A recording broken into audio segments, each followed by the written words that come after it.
prišiel deň. Ďakujem.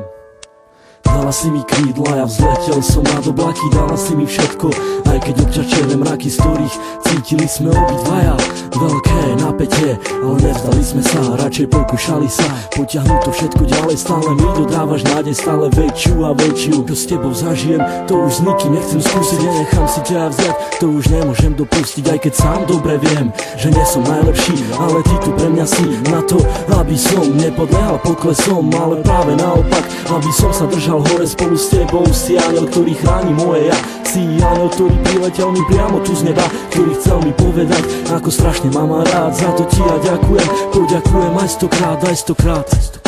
Dala si mi krídla aj ochranu ruku, dala si mi všetko a ja začal som žiť. Trvalo mi to dlho, kým som to stihol pochopiť, to, že ťa tak strašne ľúbim a že to nezmení už nič. Vyčarovala si mi úsmev a dodala mi chuť, ako žiť a ako sa mám nenechať ovplyvniť. Si pre mňa slnko, ktoré neustále žiari, keď vidím tvoju tvár. Ďakujem ti za ten dar, keď otváram ráno oči, nemyslím už na nič iné, len na to, kde si, čo robíš a s kým si.